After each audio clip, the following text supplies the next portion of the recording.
So if you haven't heard of Jordan Peterson by now, you really should have. If you care about the encroachment of authoritarianism, not just on college campuses, but in your ordinary, everyday lives, Jordan Peterson, in my opinion, is at the epicenter of how this battle is being played out.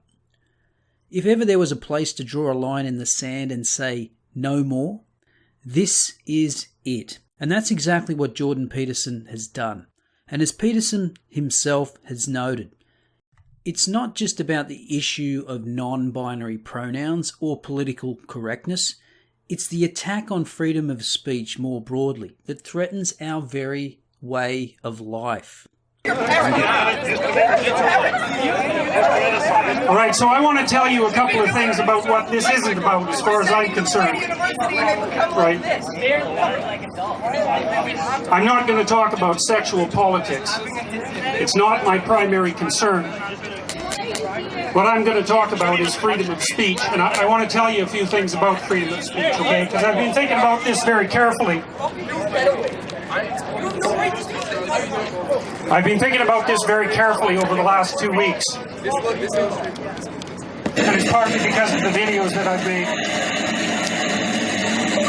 I thought you don't like Hawks, though. But also because...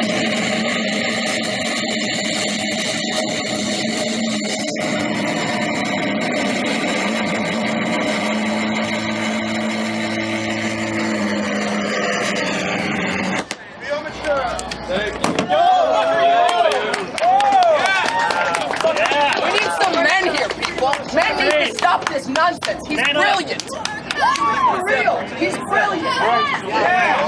Okay, let's try this again. Right. So there's a reason I'm defending freedom of speech. And the reason for that is quite straightforward. The reason I'm defending freedom of speech is because that's how people with different opinions settle their opinions in a civil society. And if we lose that,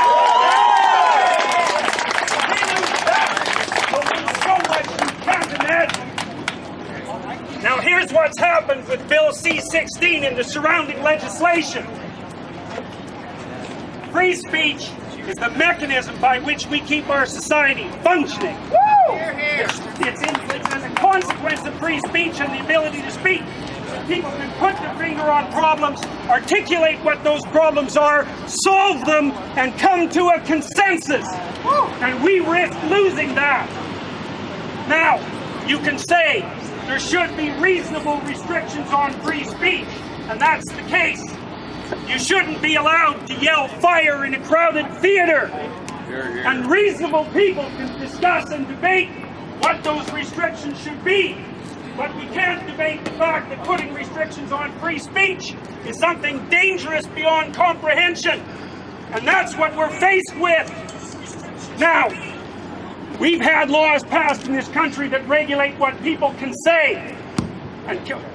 What people can't say. And that's reasonable. But it seems to me that we're in danger of crossing a line. With Bill C-16 and its surrounding legislation, it's the first time I've seen in our legislative history where people are attempting to make us speak their language. And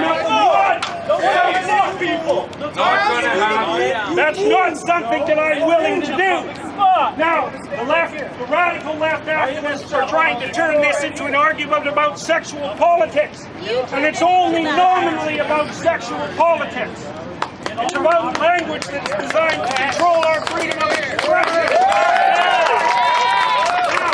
I've received many letters and many comments from friends of mine and colleagues who've been criticizing everything I say. No wonder. I don't speak perfectly, and my arguments aren't perfectly formulated. Neither are anyone else's. And we have to be able to say what we have to say badly, or we won't be able to think at all. And I know where that leads. I've studied totalitarianism for 4 decades, and I know how it starts. It starts with the restriction of freedom of speech.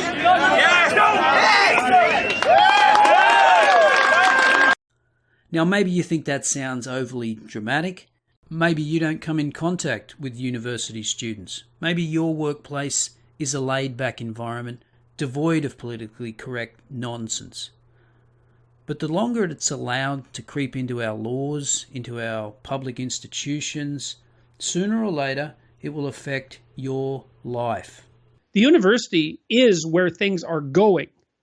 And so if you care about where things are going, you should pay bloody close attention to what's happening in the universities, especially because the universities are training people for positions of leadership. And that is what universities do. And it's worked out really well because we have, in my estimates, between 300,000 and 3 million social justice warrior types now active in North America at all levels of every institution. And they're having their influence felt. Now, if you're a little confused about how all this has come about, it's in reference to a bill called C-16, which seeks to amend the Canadian Human Rights Act and the Criminal Code. But instead of me trying to fumble my way through it, I think you'd be better served by hearing from Dr. Peterson. It's one thing to tell people what they can't say, but it is a completely different thing, an absolutely different thing, to legislate what they have to say. And that's a line that I don't think that we should cross. And that's the critical issue that lurks in with Bill C-16 and this surrounding cloud of legislation.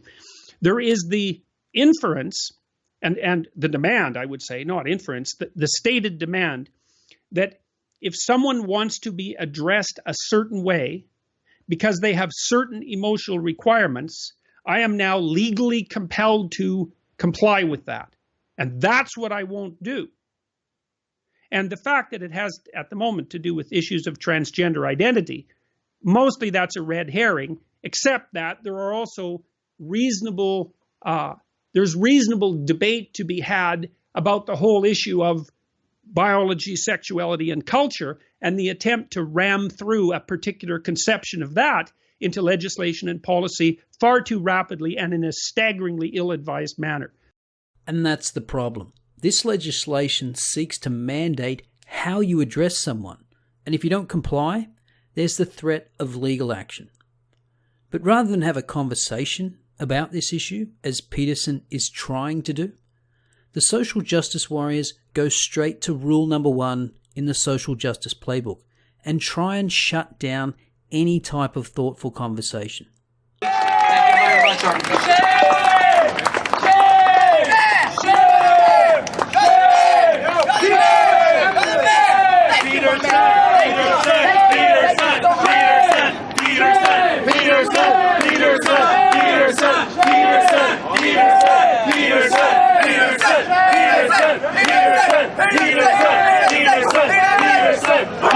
Okay.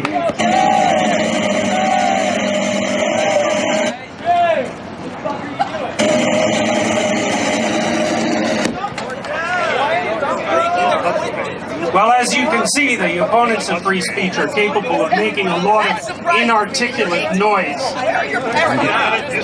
But it's not entirely true that the snowflakes won't engage in some type of conversation. But take note of how they go about it. What evidence do you have that attempting to transform the way that people use pronouns is going to produce a positive effect on Because society? are you aware that there is a trans boy who killed himself in psychiatric care recently because he was continuously being misgendered by his care workers? And that is my precise problem. And there have been multiple recorded instances of trans people killing themselves because they are not being integrated into society. We are not looking for special treatment. We are looking to be able to integrate ourselves into society. And if you refuse to refer to us by our pronouns, which is not allowed to ask, singular they pronouns go all the way back to Shakespeare. It's not a new thing. If you refuse to let us integrate ourselves into society, you create alienation that results in suicide. We are in a suicide epidemic right now. What are you contributing to this as a psychologist? Man, you're almost impossible to talk to. You're so full of rhetoric that it's impossible to listen to you. I would be more than happy to listen to you. Yeah, really. I was devoid of rhetoric. And I don't really think I am a rhetorician. Just so you know that. And it's very hard to listen to you. I mean, it's very hard to attend to you because you rattle on with your ideological speech. It's not ideological. It's personal. That's what It's not personal. You haven't said a personal thing. I'm talking about something that affects my community. This is not a conversation. This is someone rattling off, as Peterson noted, ideological talking points. And if you don't agree with them, you're a bigot. But let's try again. I have a calm, rational question. Okay. I won't get emotional with you. Who is this legislation harming? Who is Harming anybody who wants to use their own words. So in what capacities? Be specific. Look, it's important that people are able to use their own words. Okay. Because that's how we think. And if So- the government starts legislating how we think, and So how if we I speak, wanted we're to gonna call be- you Look, she, are you going to let me say? no, I'm playing off of what you're saying. If I wanted to call you she and her and miss, because I that's don't my care freedom of what you call speech, me. and if everyone just called you that all the time, and that was the only thing. Call me. Can't you tell? This person has no idea how to have a productive conversation. But that's probably my fault for assuming that they wanted to have a productive conversation in the first place. But just imagine the frustration if you were Jordan Peterson trying to be reasonable with these people. It's impossible. Why do you have the authority to determine whether or not they're Why worthy do or I not? have the Why authority do to you have the determine what I say? Why do you What have- kind of question Why do is you have that? the authority? Let me finish. Why do you have the authority to determine whether or not an individual is worthy of you using their pronouns? Like if I asked you, would you please use they them pronouns for me? What? It would depend on what I What thought of your hoops motivation. do you want us to jump through? Those are my pronouns. That is the voice of a hysterical child in the body of an adult. What gives you the authority to not call me the thing I want you to call me? Well, it's called freedom of speech, and that's kind of the whole point. Not to have mandated by law how you must address someone. Those are my There's no pronouns. motivation. No, I know. No one ever has any motivation. We're Those are my trying to pronouns and I want survive. to be- Politics are a product of our lives, and us trying to live in this world. We're not trying to No, live in that's this the world partial- as a product of our you want me to politics. send you I was flowers? apolitical before I came out as trans. I got into politics because I needed to survive. And there you have the rationalization that it's about survival. And this is the claim that will be made again and again by advocates for this law change, as we'll see later. Now, this footage of Peterson's free speech rally and the questions from students went viral, and subsequently Peterson has appeared on Canadian TV to talk about it. Here he is laying out the case for why he opposes the legislation. Essentially, I guess what I'm asking is to lay the case out. What is it you find offensive about this legislation? Well, fundamentally, there were two things that really bothered me, although there have been other things I've thought about since. One was that I was being asked, as everyone is, to use a certain set of words that I think are the constructions of people who have a political ideology that I don't believe in and that I also regard as dangerous. What are those words? Those are the made-up words that people now describe as gender neutral, and so to me they're an attempt to control language and in a direction that isn't happening organically. It's not happening naturally. People aren't picking up these words in the typical way that new words are picked up, but by force and by fiat. And I would say by force because there's legislative power behind them. So and I just so don't I like these made-up words, Z and Zer and that sort of thing. Okay, what about, they're not all made up, quote-unquote made Yeah. up words. For example, they is one of them. Yeah, to, but to we speak to an individual yes, as they. Right, but we can't dispense with the distinction between singular and plural. I mean, I know that the advocates of that particular approach say that they has been used forever as a singular, and that's actually not correct. It's used as a singular in very exceptional circumstances, like if your child wishes to bring a book to school, they're welcome to do so. But That's just they grammatically incorrect. Well, it is also, there's some debate about that because they is used like that sometimes, but it's never been used as a singular replacement for he or she. And so it's not a tenable solution, and that's the best of the solutions. So we understand your views and where you're coming from. And now the host asks Peterson to define political correctness, and Peterson describes it beautifully and does not pull any punches. There is out there an appetite against political correctness, which is what you have described this as. In fact, your YouTube video is called Professor Against Political Correctness. But let's make sure we're all speaking the same language here. You would define that how? Political correctness. Well, I think it's a particular kind of ideological game, and I think the outcome is twofold. It's to make the player feel morally superior and also to take rather serious axe swings at the foundation of society. And so the game is identify a domain of human endeavor, note that there's a distribution of success. Some people are doing comparatively better and some people are doing comparatively worse. Define those doing worse as victims. Define those doing better as perpetrators. Identify with the victims.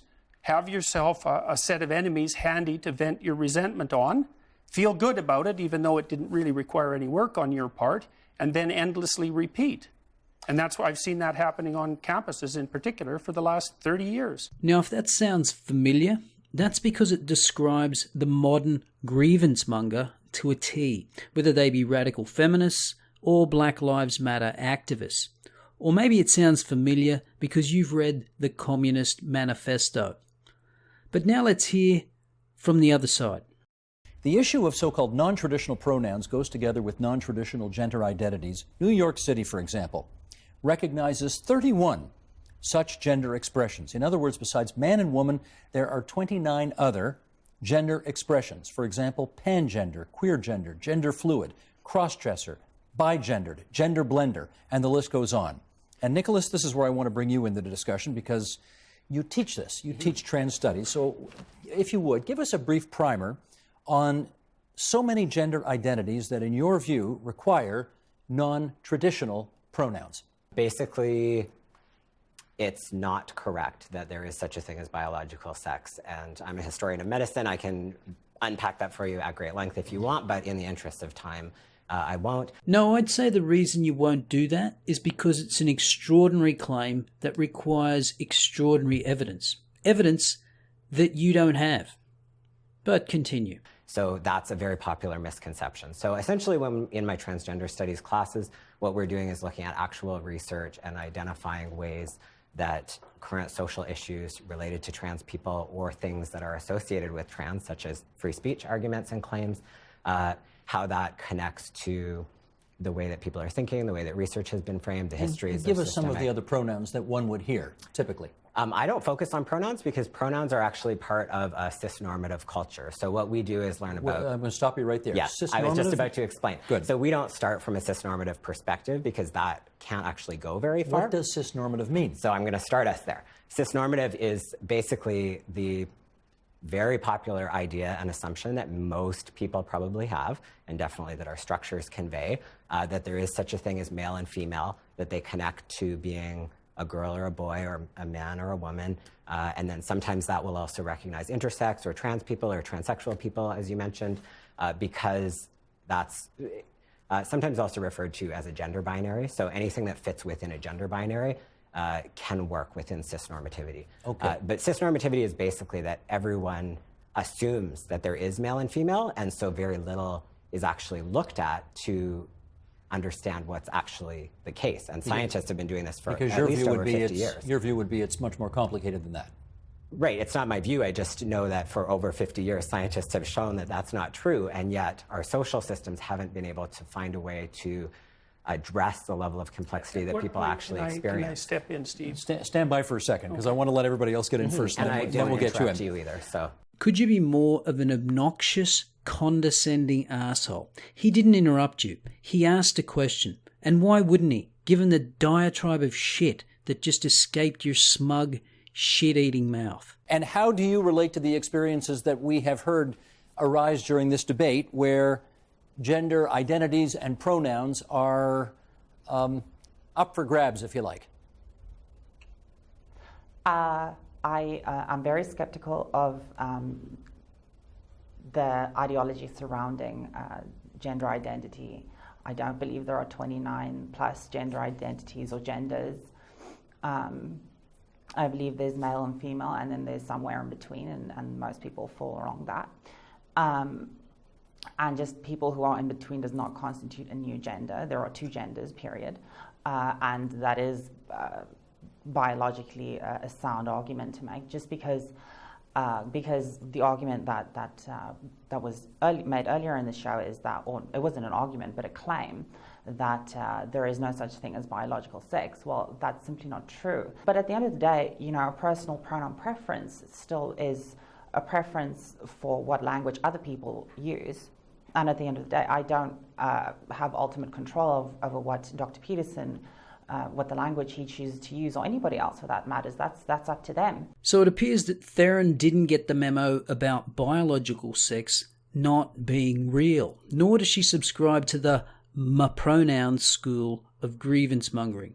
And throughout the rest of this show, the activists just ignore her and don't address her arguments, because that's one of the tricks that activists employ. The idea that they speak for the entire group, just as feminists pretend to speak on behalf of all women. Thank you for your patience, Professor Kirkup, and I want to bring you in now because... Now, smug asshole number 2 is not going to outright lie, but he is going to downplay and misrepresent the effect of the proposed law by deflecting and playing the victim card. Let me read some of the Ontario Human Rights Code to you, and then I'll get your feedback on that. Discrimination, the Human Rights Code says, happens when a person experiences negative treatment or impact, intentional or not, because of their gender identity or gender expression. It can be direct and obvious or subtle and hidden, but harmful just the same. It can also happen on a bigger systemic level, such as organizational rules or policies that look neutral but end up excluding trans people. Organizations are liable for any discrimination and harassment that happens. They are also liable for not accommodating a trans person's needs unless it would cause undue hardship. And again, Kyle, I'll get you to follow up on that, in as much as if a trans person or somebody whose gender identity was more, shall we say, complicated than the male-female that we've been talking about so far, and the pronoun used to describe that person were not traditional, would the person have a case before the Human Rights Commission? So we haven't seen cases on that at this point, but I would say absolutely as a general rule that you should be thinking about in terms of employment settings, absolutely respecting trans persons' pronoun choice is really fundamental. And I can also say that in lots of circumstances, a pronoun may not even be required. There are lots of creative ways to avoid using gendered pronouns at all. And so I think that but when you actually look at the cases that are coming before tribunals, we're not seeing that to be really the primary issue. It's much more basic human rights questions, which is what the federal legislation here, Bill C-16, tries to accomplish. Just because you haven't seen those cases doesn't mean they won't come. And that's an obvious risk, especially when legislation is so broadly defined as it is in this case. What about the notion he put forward at the end there, that if you do not refer to people with the pronoun that they prefer to be referred to, that is a form, according to the Human Rights Commission, of discrimination? It's not just a form of discrimination, it's a form of hate speech. That's why I made the video. I said that we were in danger of placing the refusal to use certain kinds of language into the same category as Holocaust denial, and suggested that maybe that wasn't such a good idea, especially since there's plenty of debate to be had about gender issues in our society, which I also think are also in danger of becoming illegal, and quite rapidly. So it isn't clear to me how long we'll be able to have the talk that we're having right now. Here are some of the... Can I jump in there on... Please. I think that's a common misconception about Bill C-16, that it's somehow going to make pronoun use into hate speech. If you actually look at the provisions, we're talking about very minor amendments to the criminal code. For example, they're not minor. section... They put it into the hate speech category. They're not minor at all. That's a misstatement. I agree with you on that point. I think so. There's Don't a lot tell of me they're minor. here. That's not There's right. a lot of opportunity. So section... opening. Yeah, you heard that right. Smug asshole number 1 was interrupting. And Peterson is exactly right. Even if the intention of the law is to prevent the most egregious forms of discrimination and hate speech, it is ripe for exploitation by litigiously minded activists. Kyle, yeah, go so ahead. Section 318, pardon me, so Section 318 sets out a series of identifiable groups, and we're talking about the clearest of cases, the cases of advocating genocide. And we have a series of groups that are already identified in the code, and all this does is add gender identity and gender expression to the categories that are already identified. And so I think we really have to add some reasonableness to this discussion, actually clearly articulate what the provision does. Well, let me be a little clear about what some of the problems, what you might be asking for if you want to do this. For example, and Sheldon, bottom of page 3 here, let's put this graphic up. Pronoun misuse may become actionable through the human rights tribunals and the courts, and the remedies: monetary damages, non-financial remedies, for example, ceasing the discriminatory practice or reinstatement to the job, and public interest remedies, for example, changing hiring practices or developing non-discriminatory policies and procedures. Jail time is not one of them. Jordan, you're not going to go to jail if you keep this up. Do you find that reassuring? What if I don't pay the fine? Then what? Then what? And let's talk about the legalities for a minute. As you know, the University of Toronto sent me 2 warning letters, right? And the second one basically asked me to stop talking about this. Who sent the letters? The first, it's the administration, fundamentally, the higher up people in the administration. The last one was the Dean of the Faculty of Arts and Science. But, you know, it's coming from the top end of the university. And the letter said, essentially, you must call people by the pronouns they want? The letters basically said that, and this is paraphrasing, obviously, that as I'm required to abide by the university policies and the Ontario Human Rights Code, and there's a strong implication in the letter by having this discussion that I wasn't doing so, and so they're asking me to stop. And I can tell you also why they're asking me to stop apart from that. The codes as written make the university just as liable for my speech as I am. So not only is there a reasonable possibility that what I'm doing is uttering hate speech now under our law, but the university is legally responsible for that. And so I think they consulted with their lawyers and decided that maybe the claim that I was making in my video was correct. So I don't regard that as trivial, and I think that the lawyer who's discussing this is downplaying the significance of it tremendously. Peterson didn't just poke a hole in the lawyer's bullshit narrative here. He took a sledgehammer to it and exposed it for the charade that it is. Now, focusing on whether you can be locked up for misusing pronouns is to miss the forest for the trees. The effect activists want is to shut people up, to stop questioning their narrative. And that is borne out by the steps that Toronto University has taken to silence Peterson. Not because they agree with this legislation, but because they don't want to be sued for anything Peterson says. Could I speak to the campus climate about this? Because I don't agree with why Dr. Peterson has been asked to stop abusing students. So as I said earlier, the argument of trans lives being at stake would come back again, and smug arsehole number 1 is now going to play that card, and in doing so fulfills Peterson's initial description of far-left ideologues that play identity politics. On campus. To stop doing what? Abusing students. I see. And other members of our learning community who do deserve respect and do deserve to be able to work and learn and contribute to society in a place where if they are physically assaulted, if they are... The assault so far came from the social justice warriors who were at this free speech rally, and almost 2 million people have watched those so far. This is not accurate. Well, you can look at the videos yourself. Because people have been making complaints about your behavior. Yes, I understand that. Yes. And so we're seeing a greater opportunity for social justice happening that many people won't understand. Nick, can I be clear on something? You've accused him of abusing students by not using the pronouns they want to be addressed by. That's how I see it, absolutely. That is tantamount to abuse in your view? Absolutely. Many global documents, many organizations. How about violence? Is it tantamount to violence? Yes, How about hate speech? Is it tantamount to hate speech? Yes, of course. It's hate speech to tell someone that you won't refer to them as a... Bingo. Smug arsehole number 1 just proved Peterson's point and makes a mockery of smug arsehole lawyers' case. In a way that that recognizes their humanity and dignity. Mary, let me get you in on this at this point. Sure. You got something you want to say, or can I put a question to you? Both. Go ahead. Okay. Put the question. You're a writer, Mary. I am. I know you care about free speech because you're a writer. Yes. Does Jordan Peterson have a little place in your heart because he's arguing free speech here? I think the interesting... Now watch closely what Dykeman does here. It's not going to address the issue of free speech at all, but try and make Peterson out to be some kind of conspiracy theorist. Thing about Jordan and how I feel about his video, and Jordan and I actually had an opportunity to talk at length before I wrote the Walrus article. And he sails really close to things that I think people can relate to.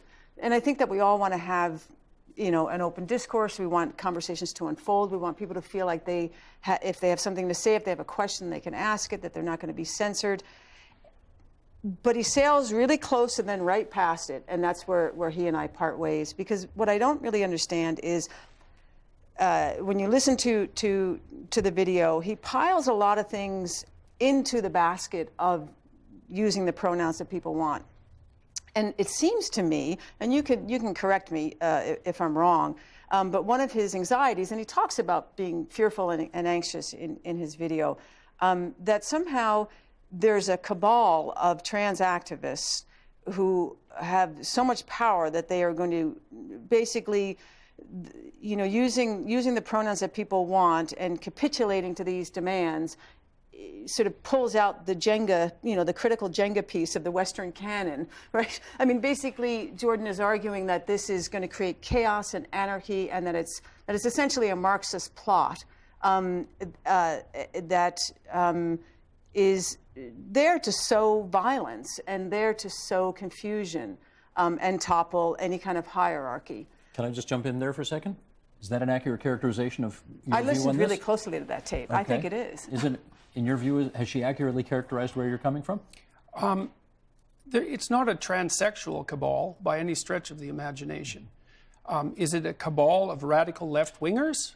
Yes, it's a cabal of radical left-wingers, and they've been active behind and in front of the scenes increasingly over the last 30 years. And my estimation is that departments like Women's Studies have trained between 300,000 and 3 million radical left-wing activists, and they're making... And they're all underpaid, so don't worry. And that makes it all right because they're underpaid. They're underpaid because they're not worth anything, because a gender studies or a women's study degree is absolutely worthless. They're lucky to be getting paid at all. But listen to this idiot go on and tie itself up in knots and completely contradict itself. You saw the tape at the beginning of the program of the. I mean, he tried to give a speech at a university campus and was really quite mercilessly shouted down. And that would be one of the places where Jordan and I would have some common ground in that there has been a trend in some ways for people to allow no platforming, and this person's views are objectionable and we don't want them to come on the campus. What do you think of that? I think it's probably best not discussed in the context of someone's personal identity, right? So that's part of what I'm bothered by this discussion. So if you can't have a discussion about free speech on a university campus, then I guess you can't have one, because that's supposed to be where they happen, isn't it? I agree with you. I think that is a problem. What I'm trying to say is that, those issues came up around issues of someone who was pro-Israel who wanted to come onto a campus. Those things are political. My identity, my personal identity, my gender identity is very separate from my political identity. And so it's very strange to have this to be where we're going to plant the flag and say, enough with this crazy political correctness. You don't get to choose your pronouns. I thought it seems trivial to me. I thought it was an axiom, say, of feminism, for example, that the personal was political. And isn't that that's a famous phrase, the personal is political. Okay, but personal is political when someone is attacking you on a basis that is personal and that you can't change about yourself.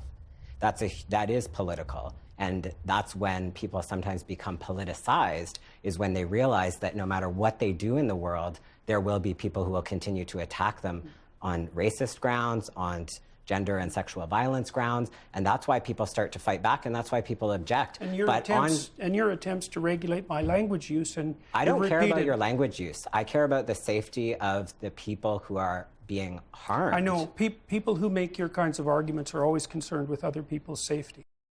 And here you see the disingenuous nature of the moral crusader. He doesn't care about regulating your language. He cares about the safety of those being harmed. Well, what does that really mean?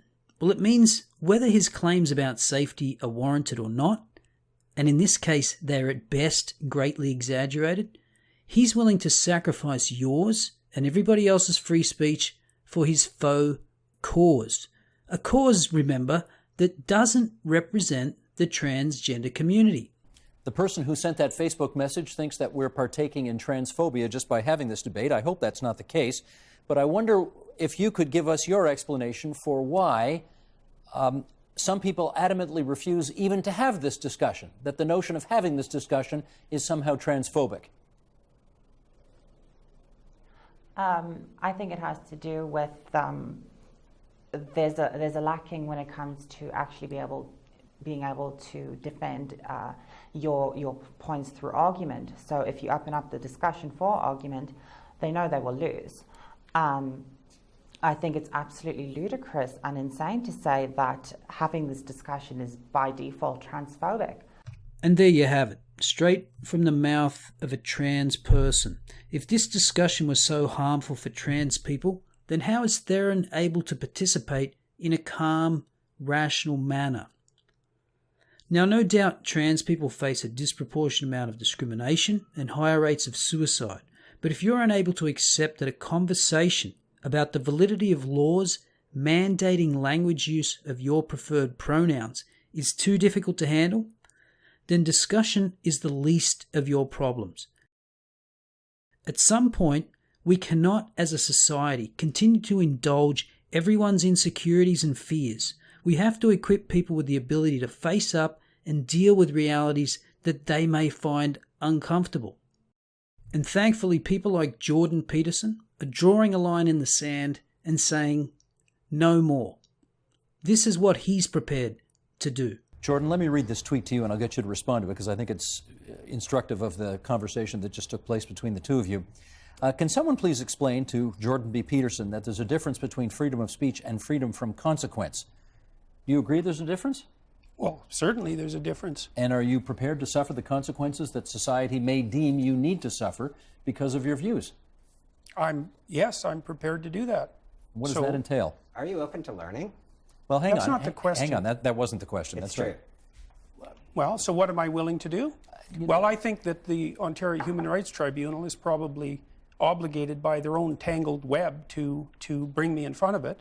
If they find me, I won't pay it. If they put me in jail, I'll go on a hunger strike. I'm not doing this.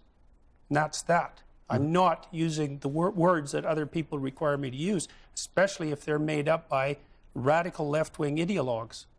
Now, if our society comes to some sort of consensus over the next while about how we'll solve the pronoun problem, let's call it, and that becomes part of popular parlance, and it seems to solve the problem properly without sacrificing the distinction between singular and plural, and without requiring me to memorize an impossible list of an indefinite number of pronouns, then I would be willing to reconsider my position. But I'm also partly opposed to this because it's been made mandatory and has the whole weight of the law behind it. It's like, this is a very bad idea. I believe this is a very bad idea. And I believe that the reason this has caused so much noise, tremendous amount of noise, tremendous amount of attention on YouTube, is because there are things that are at stake in this discussion, despite its surface nature, that strike at the very heart of our civilization. That's what I believe.